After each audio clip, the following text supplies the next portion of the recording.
नमस्कार जंटी में स्वागत है आपका। मैं हूं योगेंद्र, आप देख रहे हैं खास खबर। खास खबर में हम बात करेंगे, आंकड़े बढ़ रहे हैं, निश्चित रूप से चिंता की बात है। मूवमेंट हो रहा है मजदूरों का, कोरोना की जद में हम आगे बढ़ते जा रहे हैं। लेकिन इसी बीच एक और बात है कि मूडीज ने कहा है कि जीडीपी हिंदुस्तान की शून्य पर जा सकती है। लेकिन फिर भी हिम्मत सबसे बड़ी बात है। और कोरोना की परिस्थिति के बीच न केवल राजस्थान, न केवल हिंदुस्तान, दुनिया को जीना होगा, ऐसा साइंटिस्ट मानने लग गए हैं, डॉक्टर्स मानते हैं। अब इसी बीच हम करना क्या है? केवल सरकारों की जिम्मेदारी या ये कहें कि आरोप प्रत्यारोप, इससे काम नहीं चल सकता। सबसे बड़ी बात यह है कि रास्ते क्या निकाले जाएं। अब बातें ये होनी चाहिए कि कोरोना की जंग के साथ साथ हम आगे कैसे बढ़ सकते हैं। सबसे बड़ा सवाल यही है, और हर कोई जानना भी यही चाहता है कि यह सारा कुछ रहेगा, एंडलेस दिख रहा है। अभी कोई नहीं कह सकता कि इसका अंत मई में हो जाएगा, जून में हो जाएगा, जुलाई में हो जाएगा। ये कोई कहने की स्थिति में नहीं है, क्योंकि ये एक ऐसी महामारी है जिसके बारे में अभी कुछ भी कहना बहुत मुश्किल होगा। तो चले इसी मुद्दे को लेकर के हमारे साथ आज इस चर्चा में राजस्थान के दिग्गज नेता और राजस्थान विधानसभा के नेता प्रतिपक्ष गुलाब चंद जी कटारिया साहब हमारे साथ में हैं, और जाने माने मनोचिकित्सक डॉक्टर शिव गौतम साहब हमारे साथ में हैं, जाने माने आर्थिक विश्लेषक जयसिंह जी कोठारी साहब हमारे साथ हैं, और उद्योगपति नीलेश अग्रवाल जी हमारे साथ हैं। आप सभी का स्वागत है। और मैं सबसे पहले गुलाब चंद जी कटारिया साहब के पास में जाना चाहूंगा। कटारिया साहब, स्थितियां किसी से छिपी नहीं है, तमाम चीजें यही हैं। और आज हम आपको जोड़ भी दर्शकों के लिए इसी वजह से रहे हैं कि हम ये बता सकें। आरोप कोई भी लगा सकता है, कांग्रेस बीजेपी पे लगा सकती है, एक सरकार दूसरी पे लगा सकती है, लेकिन अब परिस्थितियां ऐसी हो गई हैं कि अब हमें करना क्या है। केवल बातों से नहीं हो सकता, हर कोई ये जानना भी चाहता है और मदद भी करना चाहता है, आपका मार्गदर्शन भी चाहता है। आप सरकार के जिम्मेदार, केंद्र सरकार के एक नुमाइंदे के रूप में हैं, राजस्थान में महत्वपूर्ण पद पे बैठे हुए हैं, तो आम पब्लिक भी जानना चाहती है कि वास्तव में अब किया क्या जाना चाहिए। जी कटारिया साहब।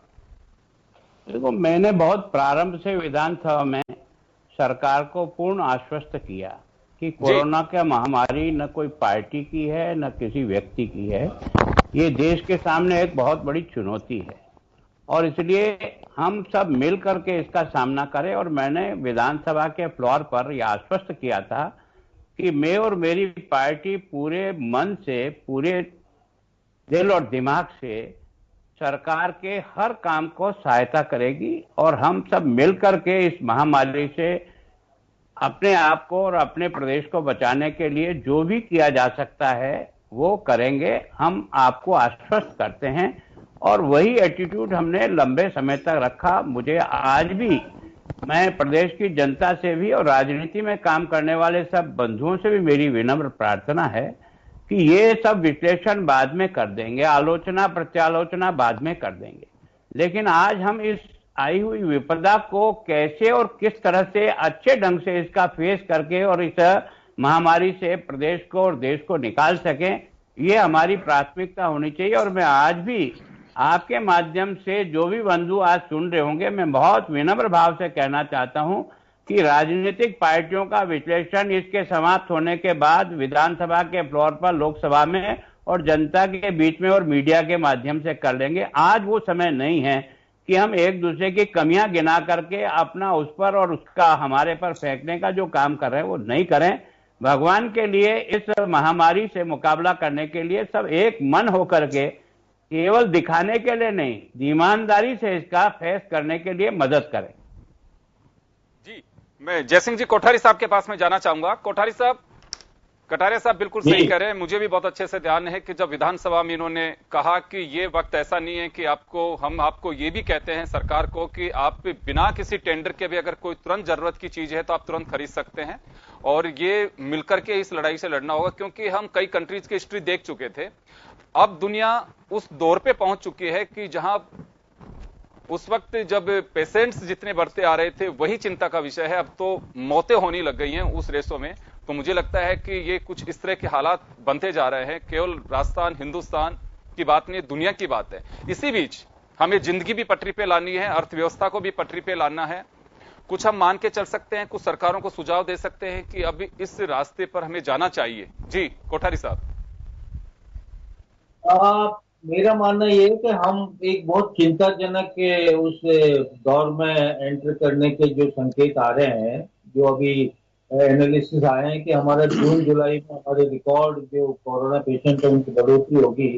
इसका मतलब ये है कि जो प्रॉब्लम वेस्टर्न वर्ल्ड आज वेस्टर्न कंट्रीज जिससे जूझ रहे हैं, वो प्रॉब्लम हमारे या उसका एक्सपांशन हमारे यहाँ पे मई जून में होगा, जिसको थर्ड स्टेज ऑफ ट्रांसफॉर्मेशन कहते हैं, जिसमें फिर हजारों की संख्या में डेली मरीज बढ़ते हैं और जो भी आपका इंफ्रास्ट्रक्चर है उसकी टेस्टिंग होती है, सरकारें क्या कर सकती है उसकी टेस्टिंग होती है। तो इस दौर में मेरा सरकार से विनम्र उद्योगियों के लिए ये सुझाव है कि वो ये जितने भी कानून है उनको, जैसे यूपी गवर्नमेंट ने किया है, फिलहाल 6 महीने के लिए उद्यमी को फ्री कर दे। केवल आप कोरोना से संबंध में जो कानून है वो लागू करें, वहां पे सोशल डिस्टेंसिंग कैसे रखनी है, क्या करनी है, बाकी कानूनों से उसको मुक्त कर दे और जो उसको ठीक लगे उसके हिसाब से अपने लेबर को बुलाए, काम करे, काम चलाने के लिए उसको फ्री करे। यही असल में तो फ्री इकोनॉमी का कंसेप्ट यही है। लेकिन हमारे दुर्भाग्य से फ्री इकोनॉमी का मॉडल तो हमने अपना लिया, लेकिन दुनिया भर के इतने कानून उसके बाद में पिछले 10 सालों में आ गए कि उद्यमी की काम करने की इच्छा ही खत्म हो गई है। तो इस ढंग से अगर सरकार करे तो ये थोड़े बहुत उद्योग जो खुले हैं वो चल सकते हैं, नहीं है तो ये मान के चलिए महीने भर में इनमें भी बंद होने की नौबत आ जाए। जी चलिए नीलेश जी के पास में जाना चाहूंगा एक बार, इंडस्ट्रियलिस्ट हैं नीलेश जी। नीलेश जी, कटारे साहब हमारे साथ में जुड़े हैं, जयसिंह जी कोठारी साहब हमारे साथ में जुड़े हुए हैं। तमाम चीजें हैं, किसी से छिपी नहीं है, लेकिन उद्योगपति की अपनी खुद की भी एक चिंता के साथ साथ ये भी है कि मुझे करना क्या है। कुछ इस तरह का आप लोगों ने भी कुछ रास्ता खोजा है कि हमें अब इस दिशा में जाना चाहिए, अगर सरकार हमारी इस तरह से मदद कर सके तो। जी नीलेश जी। हेलो। हाँ नीलेश जी, मेरा सवाल यह है आपसे कि परिस्थितियां जिस तरह की है किसी से छिपी नहीं है, हमें खुद को भी अपने रास्ते निकालने होंगे। इंडस्ट्रियलिस्ट कुछ विचार कर रहे हैं कि हमें इस रास्ते पे जाना चाहिए, थोड़ा सरकार अगर मदद करे तो। सर, प्रशासन की जहां तक बात है, आज इस पैंडेमिक को होते हुए 2 महीने तकरीबन होने वाले हैं जी। ना तो राज्य सरकार से और ना केंद्र सरकार से एक भी पैसे की सहायता ना तो किसी उद्यमी को और ना डायरेक्टली किसी श्रमिक को मिली है। जहां तक बात है उद्योगपतियों के नए रास्ते निकालने की या आगे बढ़ने की इस माहौल में, तो मैं आपको बताना चाहूंगा कि आज हम 25 साल से 27 साल से 40 साल से बिजनेस कर रहे हैं।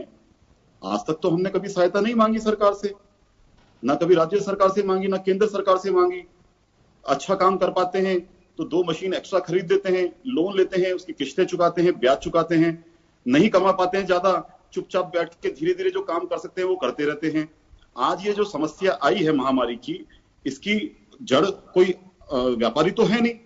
आज ये वैश्विक महामारी है, आज ये बाहर से आई है, और अगर धंधे बंद हो गए हैं 2 महीने से, तो आज व्यापारी कैसे और क्या प्लान लेके आगे चला पाएगा। आज सरकारों को यह सोचना चाहिए कि जो आदमी अगर मर गया और फिर उसको ऑक्सीजन देने की तैयारी करेंगे तो मरा हुआ आदमी कभी जीवित नहीं होता है जी। जो घायल आदमी है, जो वेंटिलेटर पे है, उसको अगर प्रॉपर तरीके से केयर की जाएगी तो उसके जिंदा रहने की संभावना भविष्य में बनी रहेगी। वही हाल व्यापारी का है। आज जो हमारी 1.5-2 महीने में स्थिति हो गई है, अगर केंद्र सरकार ने कोई स्टिमुलस पैकेज, हैंडसम पैकेज अगर नहीं देती है, ये बात की गारंटी मानना, मैं ऑफिशियल बोल रहा हूं, इतनी बड़ी बर्बादी होने वाली है उद्योगों की जो संभलाए नहीं संभलेगी। जी लेकिन नीलेश जी, यहां एक मेरा सवाल यह है कि इंडस्ट्रियलिस्ट खुद भी अपनी कुछ प्लानिंग कर रहे हैं, सरकार उसमें मदद कर सके, सरकार से आप डिमांड कर सके, देखिए बिजली के बिल खत्म कर दीजिए, लोन कम कर दीजिए, ये सब चीजें तो हैं। पैरेलल हम इंडस्ट्रीज को उस पटरी पे कैसे लाएं? बड़ा सवाल यह है कि हमें पटरी पे आना होगा। सर, पटरी पे लाने के लिए सबसे बड़ी जो लेबर होती है वो काम करती है और उसी से फैक्ट्री चलती है, प्रोडक्शन में आती है और प्रॉफिट में आती है। आज केंद्र सरकार की तरफ से लगातार पिछले 1 महीने से रोज कोई लेबर को लेकर नया नियम आता है, राज्य सरकार कोई नया नियम लगाती है। Intra state, inter state labour को लाने ले जाने पे कोई क्लियर गाइडलाइन नहीं है। 3 दिन पहले राज्य सरकार एक नया नोटिफिकेशन निकालती है और कल स्टेट की सीमाएं सील कर देती हैं। आज जो पुराना आदमी गया हुआ है, लेबर गया हुआ गांव, वो तो आ नहीं पा रहा है और नए लेबर को भेजने की यहां से लगातार तैयारी चल रही है। हम लगातार टीवी के माध्यम से, न्यूज़पेपर के माध्यम से ऑडियो ब्रिज के माध्यम से कह रहे हैं, प्रधानमंत्री अगर बैठ के एक वहां से संदेश दे सभी लेबर को कि आप अपनी जगह पे रुकिए, आपका ध्यान रखना, व्यापारी का ध्यान रखना नैतिक जिम्मेदारी है देश के प्रधान सेवक की। अगर वो ऐसा कहेंगे तो मुझे लगता नहीं कि कोई भी आदमी उनकी बात को टालेगा। आज उनकी हर बात मानते आ रहे हैं, चाहे ताली बजाना, चाहे दिए जलाना, चाहे घंटी बजाना, चाहे कोई भी बात है, हर आदमी हर बात मान रहा है। बिहार यूपी की लेबर साल भर में एक बार जाती है अपने गांव।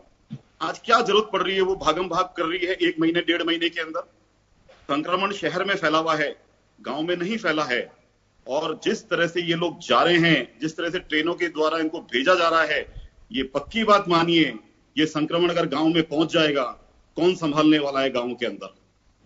तो हम सरकार से ये उम्मीद चलिए, मैं लौटूंगा आपके पास, वापस लौटूंगा सर। मैं डॉक्टर शिव गौतम साहब के पास में जाना चाहूंगा। मैं डॉक्टर साहब, ये स्थितियां हैं, निश्चित रूप से इसी बीच एक तनाव होता है हर व्यक्ति के, जिनके हुकूमत करने वाले लोग हैं, चाहे सरकार में बैठे नुमाइंदे हों, हर व्यक्ति इस वक्त तनाव में। तनाव इस बात को लेकर के वह भी चैन से नहीं सो रहे हैं, चाहे देश के प्रधानमंत्री हो, चाहे राज्यों के मुख्यमंत्री हो, चाहे मिनिस्टर्स हो, चाहे नेता प्रतिपक्ष हो, चैन किसी को नहीं है। बहुत अच्छे से जानते हैं हम कितनी बजे सो पाते हैं, कितने बजे कोई भी कॉल कर लेता है। हम सब लोग एक तनाव के बीच से गुजर रहे हैं। इसी बीच आज हमने आपको इसी वजह से आमंत्रित किया कि क्या ख्याल क्या रखना चाहिए इसी बीच, क्योंकि हमारी सेहत भी बहुत जरूरी है। प्रधानमंत्री बात कह चुके हैं कि जान है तो जहान है, लेकिन हाथ धोना, सोशल डिस्टेंसिंग, तमाम जो चीजें हैं वह तो चल ही रही हैं पैरेलल। हर व्यक्ति सजग भी होता जा रहा है, मास्क हर किसी के फेस पे दिखाई दे रहा है आपको। लेकिन तनाव जो इस वक्त बढ़ रहा है, और ये बल्क तनाव कह सकता हूं, इसमें डिप्रेशन में लोग हैं, स्ट्रेस हर किसी के चेहरे पे देख सकते हैं आप। तो इसका क्या है, कुछ हम कह सकते हैं कि हाँ, कम से कम आप इन चीजों का ख्याल रखें? नमस्कार, मैं अपनी बात शुरू करूं? Yes sir. हाँ, देखिए, तनाव के 2 एस्पेक्ट हैं इसमें। एक तो पर्सनल यानी कि व्यक्तिगत तनाव लोगों में है, वो लॉकडाउन की वजह से है, इतने दिनों से घरों में बंद हैं उसकी वजह से है, और इस महामारी का डर भी है।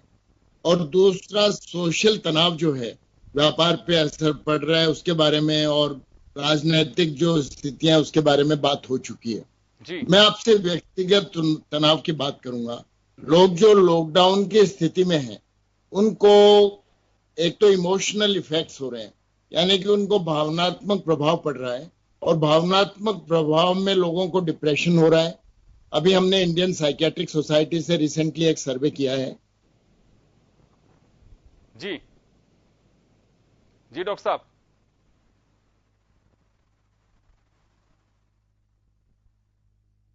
चलिए, मैं लौटूंगा डॉक्टर साहब के पास में, कोई तकनीकी खामी के कारण वो हमसे वापस आ गए। चलिए, हाँ डॉक्टर साहब, जो आप एक रिसर्च बता रहे हैं कि जी, फ्रस्ट्रेशन, ये कुछ प्रभाव है जो कि इमोशनल इफेक्ट्स हैं इसके, जो कि ज्यादा देखने को मिल रहे हैं। इसके अलावा परिवार के लोगों के ऊपर इसका प्रभाव है, और कौन सा परिवार का व्यक्ति हमारे साथ किस तरह का रिएक्शन करेगा, ये उसके व्यक्तिगत रवैये पर, व्यक्तिगत एटीट्यूड पर डिपेंड करता है, पॉजिटिव है या नेगेटिव है। हम परिवार के साथ रहते हैं, पत्नी या पति के साथ रहते हैं, स्पाउस के साथ रहते हैं, बच्चों के साथ रहते हैं, और पेरेंट्स के साथ रहते हैं। जी। तो ऑफिस कोलीग्स जो हैं उनके साथ हमारा क्या बर्ताव होता है, ये सारी चीजें पॉजिटिव और नेगेटिव दोनों जा रहे हैं। बायोलॉजिकल चेंजेस हो रहे हैं, हमारी नींद पे प्रभाव पड़ रहा है। बहुत से लोग ये कहते हैं कि हमें नींद आती नहीं है, बहुत से लोग ये कहते हैं कि हम ज्यादा सोते हैं। एपिटाइट पर प्रभाव पड़ रहा है, लोगों के पास कुछ काम नहीं है, लिहाजा नई नई रेसिपीज बना के वो खा रहे हैं, और मोटापा बढ़ता जा रहा है, डायबिटीज का लेवल बढ़ता जा रहा है, हाइपरटेंशन बढ़ रहा है। जो लोग किसी बीमारी से ग्रस्त हैं या जिनको दर्द की शिकायत है, तो एकांतवास की वजह से उनकी पेन की सेंसिटिविटी बढ़ रही है, लोग फटीग्ड महसूस कर रहे हैं, और सेक्सुअल एक्टिविटी का भी मैरिड लोगों में इसका प्रभाव पड़ रहा है। तो ये सारी परिस्थितियां जो हैं वो इस तरह से हो रही हैं।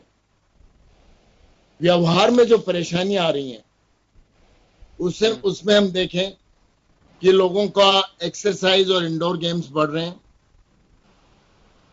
सोशल मीडिया, चूंकि और काम नहीं है तो ज्यादा लोग सोशल मीडिया पर हैं, और इससे एक सबसे बड़ा खतरा यह है कि लोगों को इंटरनेट एडिक्शन या बिहेवियरल एडिक्शन होने की संभावना है। कुछ लोग जो यदाकदा नशे की चीजों का सेवन करते हैं, उनको नशे के सेवन की प्रवृत्ति जो है वो बढ़ रही है इन दिनों में। अभी हाल ही में समाचार आया था कि थोड़ी देर के लिए शराब की दुकानें खोली गई, तो जितनी संख्या में शराब उनकी बिक रही है और जितनी मात्रा में बिक रही है वो रिकॉर्ड है। लोग बहुत ज्यादा मात्रा में खरीद के ले जा रहे हैं। इंटरनेट गेमिंग लोग कर रहे हैं, और कुछ लोग जो कि पॉजिटिव डायरेक्शन में है वो किताबें पढ़ रहे हैं। साइकियाट्रिक मॉर्बिडिटी यानी मानसिक बीमारियां हैं, उनकी संख्या बढ़ती जा रही है। इसमें एंजाइटी, डिप्रेशन का मैं जिक्र कर चुका हूं। जी, तो डॉक्टर साहब थोड़ा ख्याल रखना चाहिए। जी, तो यही बात है कि बिल्कुल सवाल वही था कि हम स्ट्रेस को थोड़ा कम करें ताकि हम वापस से ठीक उसी स्थिति के अंदर लौट सकें। ये एक बड़ा रोल है आप लोगों का, ये जो ध्यान देना चाहिए कि हम इंटरनेट में जितना यूज है उतना हम ध्यान पे रख के पढ़ाई कर सकते हैं। आप और भी चीजें आपके पास में वो पुस्तकें पढ़ सकते हैं। मैं एक बार कटारिया साहब के पास में वापस जाना चाहूंगा।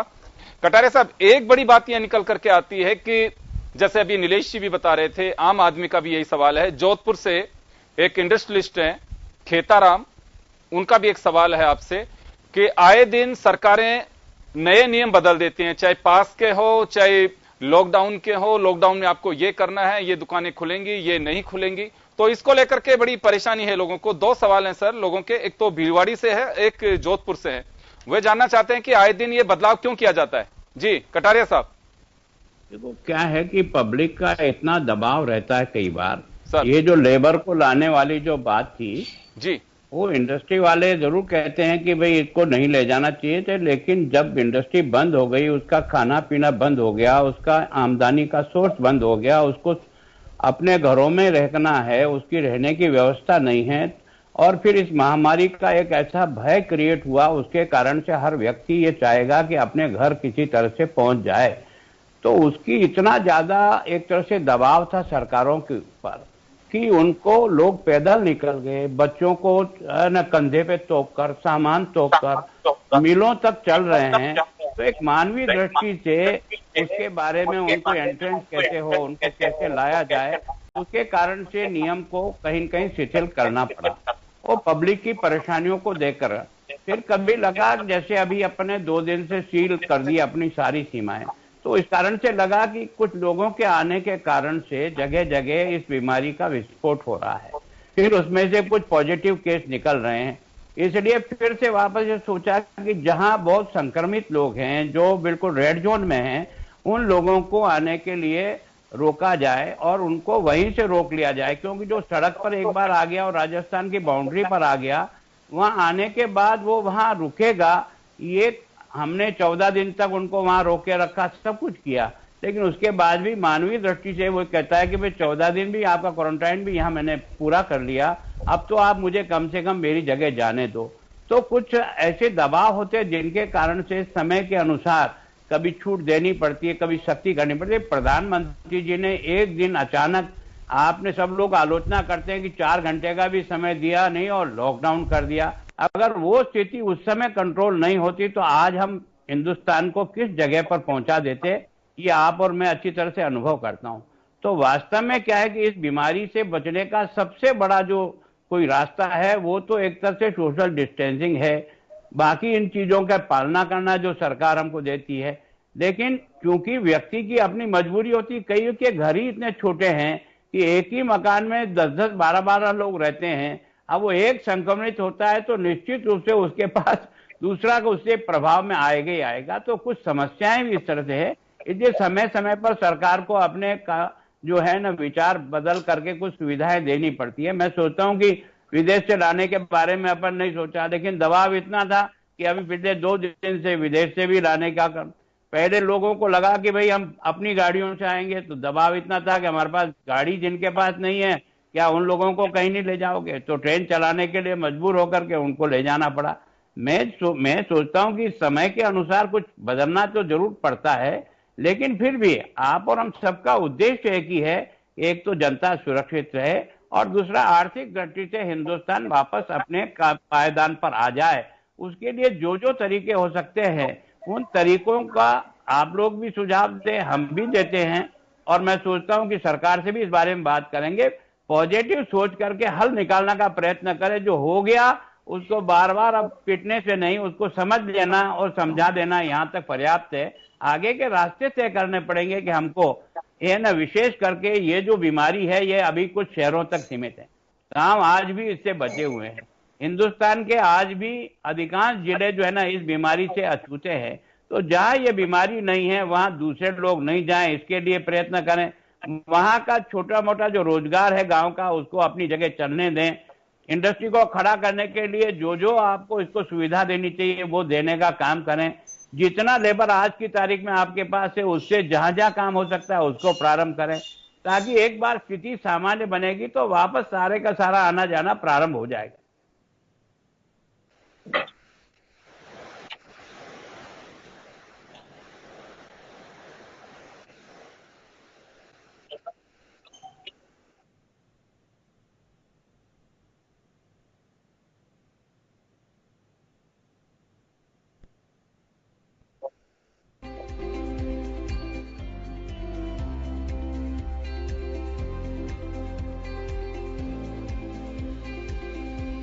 सवाल यह है कि अभी जैसे नीलेश जी ने भी एक सवाल खड़ा किया है और जोधपुर से और भिवाड़ी से भी एक सवाल आया है। उन लोगों का यह कहना है कि आप लेबर को घर भेज रहे हो और वहां से लेबर आने नहीं दे रहे, तो ऐसे में इंडस्ट्रीज रन कैसे कर पाएंगी? जी सर। आवाज जी कटारिया साहब, आवाज आपकी ठीक नहीं आ रही जी, क्लियर नहीं आ रही है। जी जी कटारिया साहब, मेरा सवाल यह है, अभी नीलेश जी हमारे साथ में पैनल में बैठे हुए हैं, एक सवाल भिवाड़ी से इंडस्ट्रीज से ही जुड़ा हुआ है, एक उद्योगपति है उनका भी सवाल है। उनका यह कहना है कि सीमाएं सील कर दी गई हैं, जो आदमी जा रहा है उसको जाने दिया जा रहा है लेकिन वापस लौट के नहीं आने दिया जा रहा है। उनका कहना है कि आज भी हमें इसी तरह की स्थिति का फेस करना पड़ा। हमें दिल्ली से लेबर को बुलवाना था लेकिन वो बॉर्डर की वजह से रुकवा दिया गया। अब एसीएस के स्तर पे जब पास जारी होगा जब उस लेबर को बुलाया जाएगा, तो इसमें थोड़ा सा ध्यान दिया जाए अगर इंडस्ट्रियलिस्ट को जरूरत है किसी लेबर की, क्योंकि स्किल्ड लेबर है उसकी। वो अगर कट्टे सिलाई का काम किसी को करना है तो पर्टिकुलर वही व्यक्ति जानता है, उसी को मालूम है कि मेरे इंडस्ट्री में कहां से रॉ मटेरियल रखा हुआ है। तो ऐसे अगर आइडेंटिफाइड लोग जो है सोशल डिस्टेंसिंग का भी उसमें पालना हो सके, उन लोगों को परमिशन अगर लिस्ट प्रोवाइड करा करके दी जाए तो सरकार इस पे को विचार रखती है। देखो, सरकार की मंशा भी यह है कि हमारा अर्थतंत्र मजबूत हो जी, हमारा अर्थतंत्र चले, हमारी फैक्ट्रियां चले, हमारी माइन से चले, जो रोजगार भी देगी और कम से कम देश को आमदनी का रास्ता भी खुलेगा। सरकार ये नहीं चाहती कि हमारे आमदनी का रास्ता नहीं खुले। मैं सोचता हूं जैसे जैसे स्थिति सामान्य होती जाएगी, कमजोर जैसे जैसे ये जो कुछ भी आवश्यकताएं महसूस कर रही है, इस सब चीजें होने वाली है। जब यहाँ से लोगों को उनके घर भेजने के लिए इतना बड़ा एक अभियान लिया जा सकता है, तो वापस उन लोगों को जो स्किल लेबर है उसको इंडस्ट्री तक लाने के लिए भी सरकार इसमें विचार निश्चित रूप से करेगी। सरकार ये कभी नहीं चाहेगी कि इंडस्ट्री नहीं चले। सरकार की पहली प्राथमिकता होगी कि इंडस्ट्री चलेगी तो उसके खजाने में भी दो पैसा आएगा, अगर नहीं चलेगी तो सरकार कैसे काम चलाएगा और किससे चलाएगी।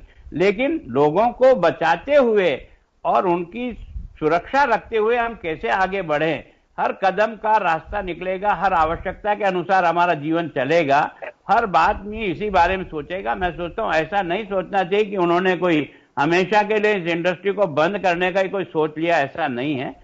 वो भी इस बात को समझ रहे हैं कि इस इंडस्ट्री को चलाने के लिए जो स्किल लेबर है उसको वापस वहां तक आना आवश्यक होगा। मैं सोचता हूं जब इसकी जरूरत होगी तो उनको भी, जब अपन इतनी ट्रेनें चला करके उसके घर भेज सकते हैं लेबर को, तो वापस इंडस्ट्री को सर्वाइव करने के लिए उस लेबर को भी वहां तक पहुंचाने की व्यवस्था सरकार करेगी, क्योंकि उसको भी अपने देश को आर्थिक तंत्र को मजबूत करना ही है, उसको बिगाड़ना नहीं है। बिल्कुल, ये सामूहिक जंग और इसी तरह से हम इससे लड़ पाएंगे और इस जो कोरोना की जिद इसको तोड़ भी तभी पाएंगे हम। मैं कोठारी साहब के पास में जाना चाहूंगा। कोठारी साहब, लेबर को लेकर के हमने कटारिया साहब को भी सुना और बहुत बड़ी बात है, कटारिया साहब ने एक तरह से दोनों सरकारों की बात की है, राजस्थान सरकार की भी बात की है और केंद्र सरकार की भी बात की है और उस पक्ष को रखा है कि सरकारें इंडस्ट्रियलिस्ट के प्रति क्या रवैया रखते हैं, क्या सोचती हैं। और बात सही है, आज नहीं तो कल हमें विचार वही करना पड़ेगा कि हम अब कर क्या सकते हैं। अगर हम ये सोचें कि उस दिन लॉकडाउन में लेबर को अगर उसी दिन अगर भेज देते तो इससे होने वाला कुछ नहीं। अब तो ये सोचना चाहिए कि हम आगे करना क्या है। यहां इस बीच एक सवाल है मेरा, नीलेश जी को भी आपने सुना और कटारिया साहब को भी आपने सुना, लेबर के मामले में कहीं अभी कुछ गैप है इंडस्ट्रियलिस्ट और सरकार के बीच में? वापस बोलिए, क्या बोला आपने? जी कोठारी साहब, मेरा सवाल यह है कि लेबर को लेकर के, जैसे नीलेश जी ने कहा कि लेबर के बिना हम काम कैसे करेंगे, सरकार कह रही है कि लेबर को एक बार भेजना बहुत जरूरी है क्योंकि लोग जाना चाह रहे हैं, तो ये कोई गैप है एक, क्योंकि प्रोडक्शन शुरू तभी हो पाएगा जब लेबर होगी। तो सरकार के और इंडस्ट्रियलिस्ट के बीच में किसी तरह का कोई गैप नजर आ रहा है आपको इसको लेके अभी? नहीं, अभी सरकार जो पॉलिसीज है वो कोई वो प्रो इंडस्ट्री या इंडस्ट्री के फेवर वाली कहीं पे नहीं लग रही है। वो तो कह रहे हैं कि हमको तो सोशल और ये चेंजेज और लोग अपने गांव जाए ये जाए, वो इंडस्ट्री की प्रायोरिटी क्या है इसको समझ ही नहीं पा रहे जी। और दूसरा क्या है, ये एक ऐसा सोशल ट्रांसमिशन, ऐसा चेंज है जिसको कहते हैं डिस्प्लेसमेंट ऑफ सोसाइटी। और इसका जो इनविजिबल जो एक कारण है, मैं कटारिया साहब से भी मुखातिब होना चाहूंगा, ये टेक्नोलॉजी का वार है। आप जितने 2 4 5 महीने अगर ये स्थितियां रही तो हमारा ये मान लीजिए 25% व्यापार, 25% जो कामकाज है वो तकनीक खा जाएगी। तो वो हमेशा तकनीक की जो नेचर है वो एंटी इंडस्ट्रियलिज्म होती है, वो इंडस्ट्री को बर्बाद करती है। तो इंडस्ट्री का जो जॉब रोल है, ये जो काम है आने वाले समय में अलग तरीके का होना चाहिए, उसका सपोर्ट सिस्टम अलग तरीके का होना चाहिए। कंजम्पशन इकोनॉमी में हम ट्रांसफॉर्मेशन हो रहा है, प्रोडक्शन से कंजम्पशन। जो हमने शराब की दुकानों का जो खुलने के बाद में जो लोगों की जो प्रवृत्ति देखी, वो इंडिकेट करती है कि अब हमको मैन्युफैक्चरिंग और प्रोडक्शन से समाज व्यवस्था को कोई लेना देना नहीं चले। ये वेलफेयर और कल्याणकारी जो योजनाओं के जरिए जो नई सोसाइटी डेवलप हो रही है, पैदा हो रही है, उसको केवल अपने तक सीमित है, उसको देश और समाज से कोई मतलब नहीं है। आप जैसा डॉक्टर साहब ने बताया डिप्रेशन की जो बात थी, मेरा मानना है कि आने वाले 10-20 साल को एक एरा है जिसको हम डिफाइन कर सकते हैं, जो अमेरिका में चला था 1960 से 1980 के बीच में, एरा ऑफ फ्यूचर शॉक, जिसमें डिप्रेशन 24 घंटे आपके घर में समाया रहता है। तो हमने रास्ता ही ऐसा पकड़ा है, हम मिल बैठ के एक टेबल पे काम करने की हमारी आदत ही खत्म हो गई है, इसीलिए ये सब प्रॉब्लम आने वाली है। तो इंडस्ट्री की जो चुनौती है वो टेक्नोलॉजी है। जी से भी कहना चाहूंगा, इस विषय को सबसे ज्यादा समझें कि हमको टेक्नोलॉजी की क्या चुनौती है, टेक्नोलॉजी हमको कैसे बात कर रही है एलिजिबल, और उसकी तोड़ क्या हो सकती है। साथ में सरकारों की भी बात करें, लेकिन वो इंडस्ट्री वाले खूब समझ में पड़ेगी, सरकार के पास इसका कोई जवाब नहीं, क्योंकि ये फ्री इकोनॉमी का अडॉप्शन है। टेक्नोलॉजी 21वीं सदी में हम भारत जा रहा है और तेजी से जाएगा, इसको कोई पीछे नहीं रखेगा। बिल्कुल ध्यान इस ओर ही देना होगा। चले मैं डॉक्टर शिव गौतम साहब के पास में जाना चाहूंगा। डॉक्टर साहब, सवाल मेरा आपसे यह है कि आपने बताया कि ये सारी चीजें अभी चल रही हैं, क्यों आदमी फ्री रहता है तो बहुत सारी चीजें होती हैं, और क्योंकि आपका घर भी वही है, ऑफिस भी वही है। इस बीच सबसे बड़ी बात है कि हम केयरफुल रह सकें और इन चीजों के ख्याल हम त्याग सके, हमें हमारी लाइफ स्टाइल को वापस से उसी तरह से जाना होगा। इसके लिए कुछ आप सुझाव देंगे कि हमें क्या ख्याल क्या रखना चाहिए? जी। आपको मेरी आवाज आ रही है? जी आ रही। हाँ, देखिए सबसे पहली बात तो यह है कि ये जो लॉकडाउन की स्थिति है जी, इसमें बहुत सारी भावनात्मक समस्याएं व्यक्ति के सामने आती हैं। उदाहरण के तौर पे एंगर बढ़ जाता है, क्रोध बढ़ जाता है, और भविष्य के प्रति जो व्यू है वो ऑप्टिमिस्टिक भी हो सकता है, पेसिमिस्टिक भी, यानी नकारात्मक सोच आदमी का बढ़ जाता है। तो इसलिए हम अक्सर ये सलाह देते हैं कि एक तो क्रोध के नियंत्रण के लिए बहुत आवश्यक है, और उसके लिए योग, प्राणायाम इत्यादि जो हमारी विरासत में दिया गया है, इन चीजों का नियमित करें। और अपना जो स्लीप साइकिल है वो अभी भी वैसे ही बना के रखें जैसे कि सामान्य अवस्था में बना के रखा था।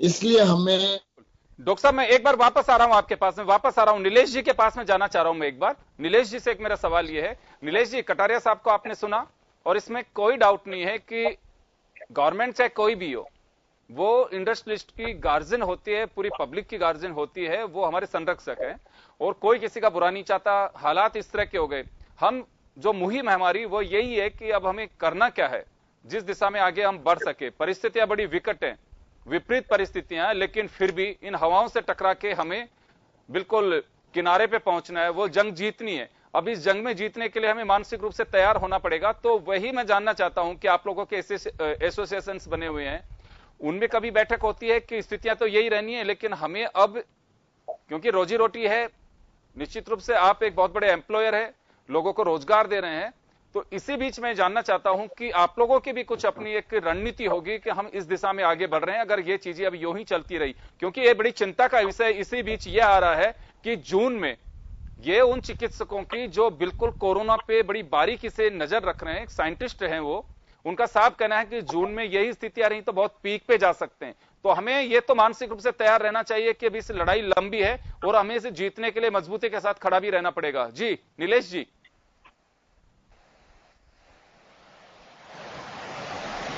आवाज नहीं आ रही दिनेश जी नीलेश जी, आवाज नहीं आ रही। हाँ जी, हाँ नीलेश जी, मेरा जो सवाल है आप उसको रेगुलर करिए।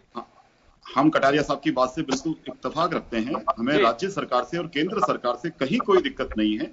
इस बीमारी से लड़ने के लिए उन्होंने जो भी नियम कानून बनाए हैं, जो एसओपीज बनाई हैं, सभी इंडस्ट्री वाले उसकी पूरे मन से पालना कर रहे हैं। और हम लोग मानसिक रूप से बिल्कुल तैयार हैं कि ये समस्या आगे बढ़ती है, उसके साथ में ही हमें रहना है और उसके साथ में ही सारे नियमों का पालन करते हुए हमें अपनी इंडस्ट्री चलानी है और इस संक्रमण से बचना है। इसके लिए समय समय पर हम अपने पूरे एसोसिएशन मेंबर्स को एक एडवाइजरी जारी करते हैं। जैसे ही सरकार का कोई नोटिफिकेशन आता है, हम अपनी तरफ से उसमें एडिशन करके हर तरह की बात उनको समझा के बताते हैं कि आपको इस तरह से नियम कानून पालना करना है और अपनी इंडस्ट्री को चलाना है। सोशल डिस्टेंसिंग रखनी है, मास्क लगाना है, टेम्परेचर नापना है। और जहां तक बात है इंडस्ट्री आगे चलाने की, रेगुलर सर इंडस्ट्री चलाने के लिए सबसे बड़ी बात पैसा है, फाइनेंस है। आज अगर रेगुलर फाइनेंस का रोटेशन चलता रहेगा अगर, तो आप ये माने इंडस्ट्री चलाने में परेशानी नहीं आएगी। हो सकता है उसकी ग्रोथ स्लो हो जाए, लेकिन धीरे धीरे हम उसको पटरी पे ले आएंगे। लेकिन उसके लिए हमें केंद्र सरकार और राज्य सरकारों का साथ जरूरी होगा कि वो हमारी वित्तीय परिस्थिति को समझें और एक बहुत बड़ा स्टिमुलस पैकेज दें, ताकि हम तन मन धन से रिस्क लेकर भी अपनी इंडस्ट्री को आगे रेगुलर चला सकें। और जहां तक बात ये आई थी लेबर के ध्यान रखने की, खाने पीने की, मैं पहले भी हमने बताया टीवी के माध्यम से, कुछ एनजीओ हैं जो इस तरह की ब्लैकमेलिंग चालू कर देते हैं। मैं आपको बताना चाहता हूं, आज 27 साल मुझे इंडस्ट्री चलाते हो गए, आज तक तो कभी किसी लेबर ने शिकायत नहीं करी। सीतापुरा में 2.5 लाख लेबर हैं, 3000 से ज्यादा फैक्ट्रियां चलती हैं सीतापुरा में, 2.5 लाख से ज्यादा लेबर है। आज तक तो सरकार के पास किसी लेबर ने कंप्लेंट नहीं करी, उसको तनख्वाह नहीं मिली, उसको खाना नहीं मिला। 21 मार्च, 22 मार्च या 23 मार्च को ऐसा क्या हो गया जो सरकार के पास शिकायतों का अंबार हो गया? जबकि तो मार्च की तनख्वाह अप्रैल के फर्स्ट वीक में मिलती है। लेकिन 23 मार्च से 24 मार्च से इतना हल्ला मचाना चालू हो गया कि सीतापुरा के लोग या इंडस्ट्री के लोग तनख्वाह नहीं दे रहे, लेबर भूखी मर रही है। ऐसा नहीं सोचना चाहिए सर। लेबर हमारे बच्चों से बढ़ के है। लेबर अगर हम स्वस्थ रखेंगे और काम देंगे तो ही इंडस्ट्री चला पाएंगे। एक हफ्ते भी अगर लेबर के साथ हम अच्छा व्यवहार नहीं करेंगे, ये पक्की बात मानिए कि हम सड़क पे आ जाएंगे। तो इसलिए हमने लगातार, जिस दिन से लॉकडाउन अनाउंस हुआ, हमने लगातार आज तक तकरीबन 3 लाख पैकेट फूड के हमने लगातार खाना बना के बांटे हैं। हमारे जितने एसोसिएशन के मेंबर हैं वो लगातार उसमें लगे हुए हैं, खाना बांटने में, पीपीई किट पहन के वो लोग मैनेज कर रहे हैं उन चीजों को। इंडस्ट्री भी चला रहे हैं, हर समस्या से जूझ रहे हैं। तो हम चाहते हैं इन समस्याओं में सरकार हमारा साथ दे, हमें वित्तीय रूप से हमें स्ट्रांग करे। जो उनकी राज्य सरकार की इकोनॉमिक रेंट है, रिको के सर्विस चार्जेस हैं, उनको माफ किया जाए। श्रम कानून जो एमपी और यूपी ने बिल्कुल लिबरलाइज कर दिए हैं, बहुत ही नगण्य कर दिए हैं, हम चाहते हैं राज्य सरकार भी ऐसे श्रम कानूनों को खत्म करे और इंडस्ट्री को बढ़ने में मदद करे। बिल्कुल, क्योंकि ये दौर इसी तरह का है कि, और कटारिया साहब से हम गुजारिश भी करेंगे कि नेता प्रतिपक्ष से हैं, मुख्यमंत्री इनकी बात भी मानते हैं। इंडस्ट्रियलिस्ट जो बात इनके पास में भी काफी लोगों से आ रही होंगी, हमारे से जुड़ने से पहले भी कुछ लोगों से इनका संवाद जारी था। प्रॉब्लम्स बहुत कुछ पहुंच रही हैं और इनकी बात का अपना एक वजूद होता है। जब विधानसभा में भी पहले दिन जब बड़े मन के साथ में इन्होंने कहा कि कोरोना एक बहुत बड़ी लड़ाई है और इससे लड़ने के लिए बिना किसी पार्टी के, बिना किसी हम इस तरह के अगर आरोप प्रत्यारोप के, तो एकदम से खुलकर के इसमें काम करना है, हम सब लोगों को मिलकर इस लड़ाई को लड़ना है। तो मुझे लगता है कि वक्त भी आज वही है कि बिना किसी आरोप प्रत्यारोप के ही हम इससे लड़ सकते हैं। अब जरूरत सिर्फ इस बात की है कि हम एक्शन प्लान क्या ला सकते हैं। चलिए डॉक्टर शिव गौतम साहब हमारे साथ में एक बार फिर। डॉक्टर साहब कुछ हम आपसे देखिए, ऐसा है कि आप ये सवाल कर रहे थे कि अब क्या कोपिंग स्ट्रेटेजी जी जी, यस सर। तो इसलिए सारी बातें सही हैं जो लोगों ने एक्सप्रेस की हैं, लेकिन हमारा जब तक व्यक्तिगत मनोस्थिति अच्छी, तब तक पहली चीज तो यह है कि एंगर को कंट्रोल करना है हमें। क्रोध को कंट्रोल करने से और सारी चीजें कंट्रोल में आ जाती हैं जी। दूसरा, फ्रस्ट्रेशन जो होता है, भविष्य के प्रति निराशा नहीं रखनी चाहिए, क्योंकि निराशा रखने का कोई कारण नहीं है। ये कोरोना क्या है, बहुत सारी दूसरी बीमारियां हैं जिनसे कि आदमी को, समाज में बहुत सारे लोगों का देहांत होता है। कोरोना एक चीज है जो अभी आई है, इसका कोई वैक्सीन नहीं आया है, लेकिन भविष्य के प्रति इतना निराश होने की आवश्यकता नहीं है। जी बिल्कुल, सबसे बड़ी प्रॉब्लम यही है कि हमें निराश नहीं होना, और हमारा जो एजेंडा है वह भी यही है कि हम पॉजिटिव सोचें।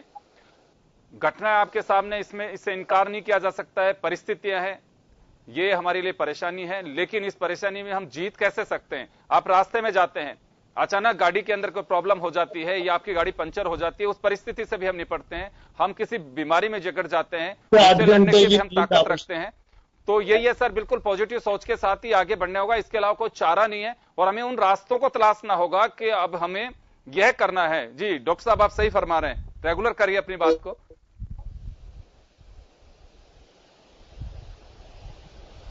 जी गौतम सर, अपनी बात जारी रखूं सर? हाँ बिल्कुल, अपनी बात जारी रखिए सर। हाँ, इसके अलावा आप स्वयं अपने परिवार के लिए कितना यूजफुल है, इसके बारे में सोचें। जी कोरोना से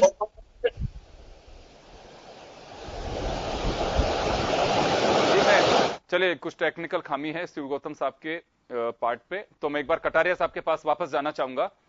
कटारिया साहब, मैं आपके पास आना चाह रहा हूं। राजनीति का एक बड़ा अनुभव आपके पास में है, राजस्थान विधानसभा के जो सबसे सीनियर सदस्य हैं उनमें आप एक हैं, और आपको एक केंद्र और राजस्थान दोनों की राजनीति को बहुत नजदीक से आपने देखा है। हालात 100 साल में लोग कहते हैं कि ऐसे नहीं आए, प्लेग जब कभी आया था उस समय ऐसी स्थितियां बनी बताते हैं, जिसके बारे में आपने हमारे से ज्यादा सुना होगा। लेकिन अभी हालात जो हैं उससे में हम कैसे निपट सकते हैं, कैसे आगे बढ़ सकते हैं। सरकार के पार्ट की बात एक अलग है, हम आपसे भी कुछ सुझाव ऐसे चाहते हैं कि हाँ, इस दिशा में आगे बढ़ना चाहिए, चाहे उद्योगपति हो, चाहे कोई भी इंडस्ट्री हो, मीडिया भी एक इंडस्ट्री है, हम वो जानना चाहते हैं सर आपसे एक बार। कहना है कि सबसे पहले तो लोगों को सुरक्षित करने के लिए जी हमारा जो जांच का दायरा है वो बहुत तेजी से बढ़ना चाहिए। जी सर, क्योंकि ये बीमारी ऐसी नहीं है कि इसको लोगों को नहीं बचाया जाता। अगर समय पर उनका टेस्ट होकर उनका अगर देखभाल ठीक प्रकार से हो जाए तो हमारे देश में सर्वाइवल रेट जो है ना वो बहुत अच्छी है, दुनिया के सब देशों से अच्छी है। एक तो ये कि हम उसका ठीक प्रकार से समय पर उनका टेस्ट करा दें, जहां कहीं भी घटना हो गई उसको तुरंत हम आइसोलेशन में कैसे ला सकते हैं, सख्ती के साथ लाएं, उन लोगों को इधर से उधर नहीं जाने दें। बाहर से जो लोग आ रहे हैं उनका भी प्रॉपर टेस्ट होकर के ठीक प्रकार से मेडिकल होने के बाद ही उनको गांव में और बाकी जगह से, ताकि इस बीमारी को फैलने से रोक सकें जी। और दूसरा यह है कि अब जो स्थान अब इस बीमारी से बाहर हैं या ग्रीन जोन में हैं, उनमें सब प्रकार का आर्थिक व्यवसाय जो है वो प्रारंभ होना चाहिए। गांव का व्यापार भी, गांव की खेती भी, गांव का छोटा मोटा धंधा भी, और जो बड़े शहरों में जो हॉटस्पॉट है उनको छोड़ करके बाकी इंडस्ट्री को भी बढ़ाने के लिए, जैसा दिनेश जी कह रहे थे, आपके हर सुझाव को आप एक लिख करके भी भेजें। हम यहाँ की सरकार को भी कहेंगे और दिल्ली की सरकार से भी रोज बात होती है। निश्चित रूप से आपका और हमारा सबका उद्देश्य एक ही है कि ये देश तरक्की करे और ये देश सुरक्षित रहे। सुरक्षित रखने के लिए जो जो कदम आवश्यक होंगे वो लेना ही पड़ेंगे, चाहे वो अच्छे होंगे या कड़वे होंगे, लेकिन उसके साथ ही इस देश का व्यापार और उद्योग जगत भी आगे बढ़े, क्योंकि बिना रोजगार के तो आदमी भूखे मर के मर जाएगा। तो उसे भूखे मर के नहीं मारना है, उसको बचाते हुए उसको इस कठिन परिस्थिति में से निकालने का प्रयत्न करना है। मैं आपको इनवाइट करता हूं, आपके जो जो सुझाव हो आप लिख करके मुझे व्हाट्सएप से करें। मैं कल ही दिल्ली सरकार से भी आपके बारे में और राजस्थान सरकार के भी मुख्यमंत्री से जो जो कहना होगा वो लिख करके भेजे, मैं आपकी मदद करूंगा। मैं आपसे और सबसे जो मेरी बात सुन रहे कोठारी जी, मैं विनम्र निवेदन करता हूं, जो भी है आज उसके कारण से हमको आगे बढ़ने का रास्ता ढूंढना ही पड़ेगा। अब केवल और केवल हमको रास्ता क्या हो सकता है, ग्रामीण अर्थव्यवस्था को हम कैसे स्ट्रेंथन कर सकते हैं, लोगों को गांव में ही रोजगार ज्यादा से ज्यादा कैसे उपलब्ध हो सकते हैं कि ये जो हजारों लेबर हमारा छोटा मोटा काम करने के लिए बाकी राज्यों में जाकर के अपना गुजारा करते हैं और आज भी इतने सालों के बाद माथे पर सर पे सामान रखकर गठड़ी देख करके वो अपने प्रदेश में आता है, तो देख करके आपको और मुझे भी लगता है कि इतने वर्षों की हमारी तपस्या का ये परिणाम है कि अभी भी उसके घर में इसी प्रकार की स्थिति है। तो मैं सोचता हूं जो ग्रामीण अर्थव्यवस्था है उसको हमें पिन पॉइंट करना चाहिए और एग्रीकल्चर के आधार पर चलने वाली इंडस्ट्री को गांवों में ले जाकर स्थापित करना चाहिए ताकि वहां रोजगार मिले।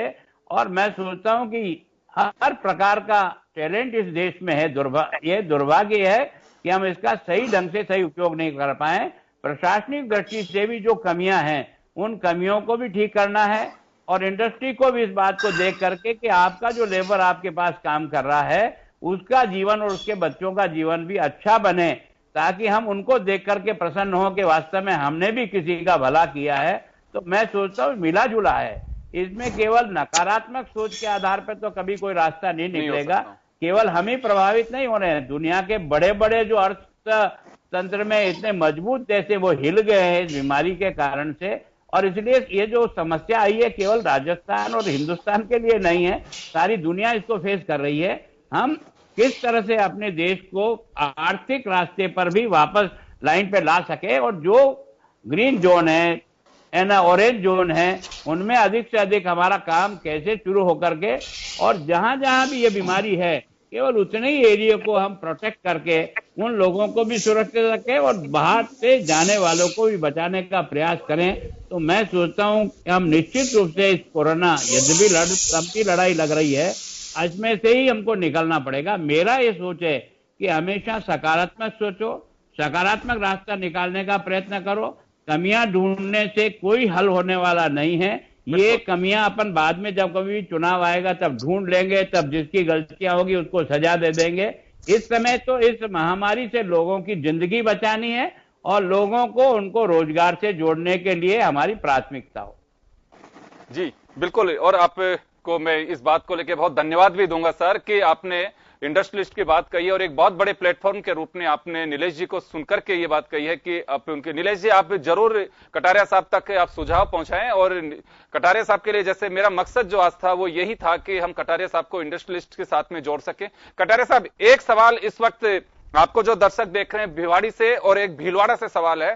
भीलवाड़ा के जो ये इंडस्ट्री है उनका ये कहना है कि सर हमारी जो यहाँ पे कपड़ा उद्योग बहुत बड़ा स्तर पे है, हम सूरत के बाद में अगर कोई देखा जाए तो भीलवाड़ा को उसी तरह से देखा जाता है।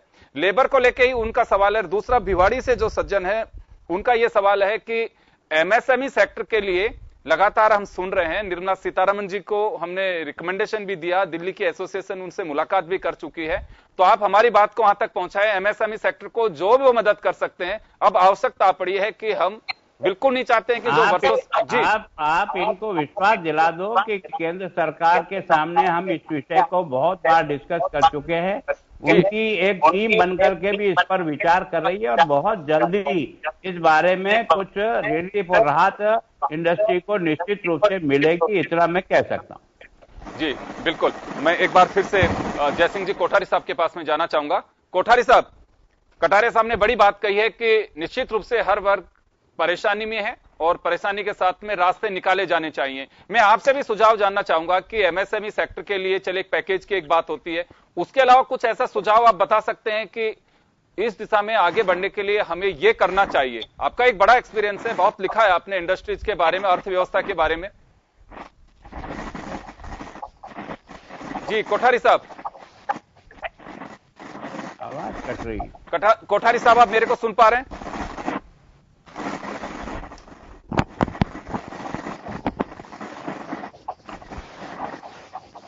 कोठारी साहब, मेरा सवाल यह है, अगर आप मेरे को सुन पा रहे हैं तो मैं आपके सुझाव की भी बात कर रहा हूं कि आपको सुझाव दें कि इंडस्ट्रीज के लिए ये किया जाना चाहिए, उद्योगपति भी करें। जी,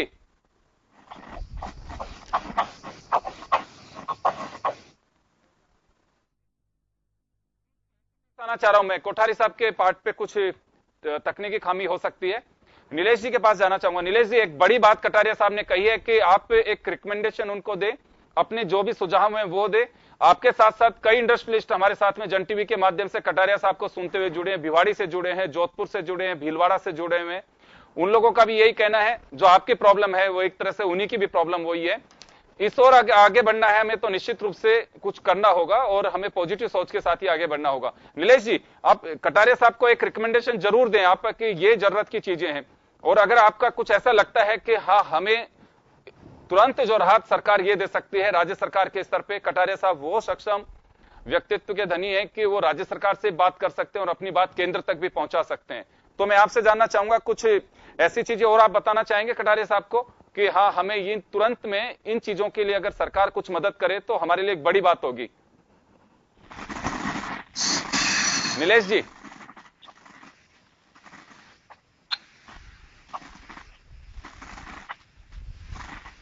आवाज कट गई भैया,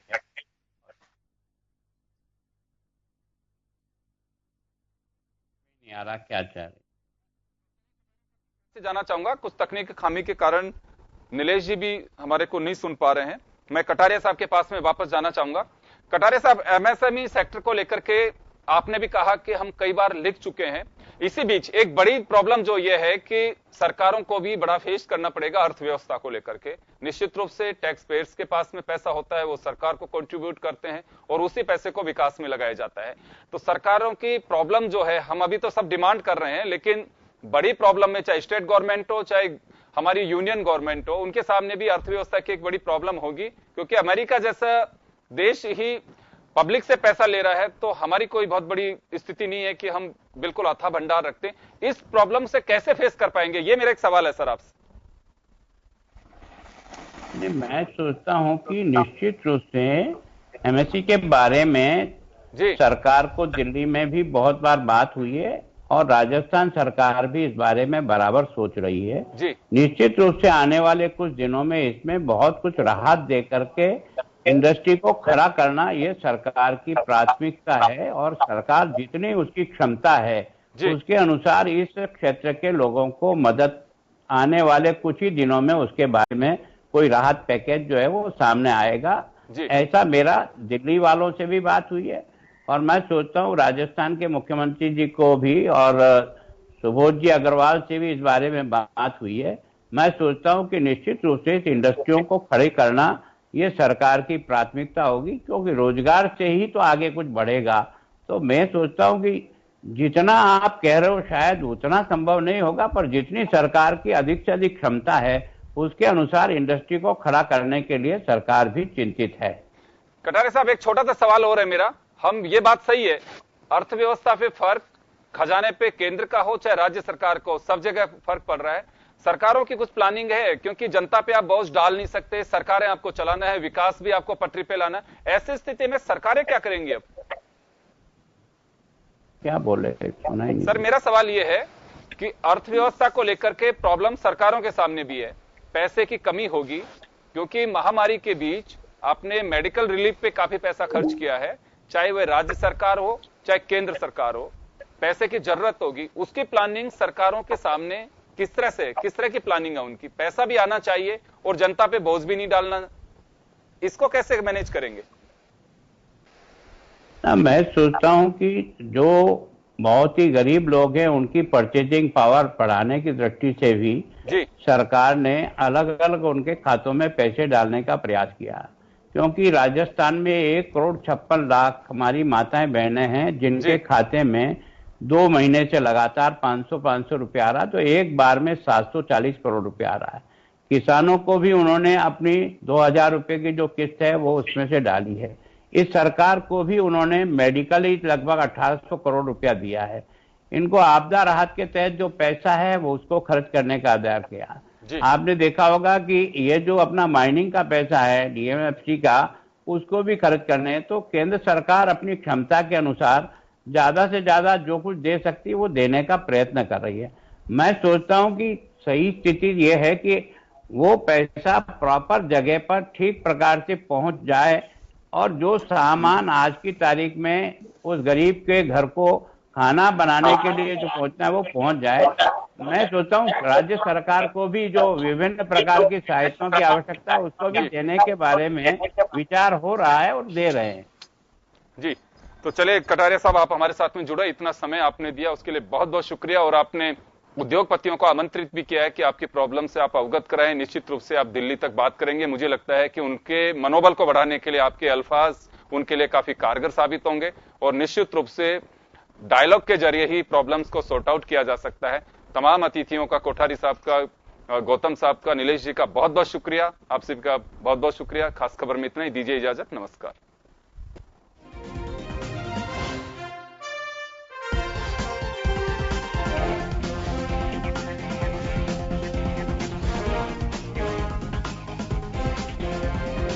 जन टीवी की लेटेस्ट अपडेट पाने के लिए हमारे चैनल को जरूर सब्सक्राइब करें और नोटिफिकेशन पाने के लिए बेल आइकॉन दबाएं।